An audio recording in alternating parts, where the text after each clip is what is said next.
Discuss the fallout from this race with Natasha Alford, SVP and Chief Content Officer for TheGrio, and Marc LoPresti, Wall Street veteran and CEO of Market Rebellion. Glad to have both of you guys here. I want to pick up for a moment, Marc, on something that we've now learned about based on what's happened in Virginia. Republicans have now picked up one more seat. Democrats have picked up one more seat than Republicans via redistricting. Now you're looking at this map.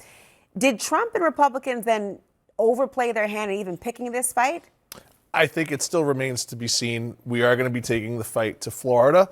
But one of the questions that I am asking myself is, as I was discussing with Natasha before we went on air, what the point of all of this is. I think both parties can agree that gerrymandering is bad, right, fundamentally speaking. I do take issue with some of Congressman Jeffries' framing of the issue.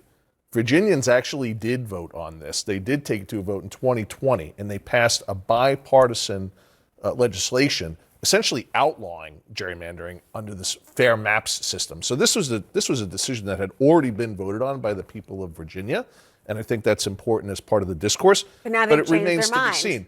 Well, they changed their minds, but they also changed their minds on the basis of the phrasing, of a ballot that I think had some pretty fundamental bias in it, in this concept of to restore fairness, that concept of restoring fairness, which implies, of course, that there was not fairness previous to this vote taking place. Well, it's more than implying. They believe there was either fundamentally not going to be or has not been in the past. Right. What is your reaction to the fact that Virginians have now, as a result of, frankly, a call to action by the President of the United States that has resulted in the domino effect, is this going to bode well for Democrats in the long term? I think there's room for nuance in the conversation. If you listen to voters, many of them were saying, we don't want to do this, but you're forcing us to do this. This is a fight we did not start, but we're not going to lay down and have one person dictate the outcome of the midterms before it happens. So what you hear when you hear Leader Jeffries talk, he keeps emphasizing the voters' decision. And I hear you, Marc. In 2020, voters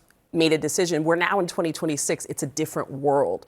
And so they're saying, and they've been calling on Democrats, stop just laying down. The days of going high are over. And Governor Newsom also talked about this. It's not just about being philosophically right. It's about actually winning the game that we are playing right now. Is this the right tactic? I want you to finish your point, but on that point, it's intriguing.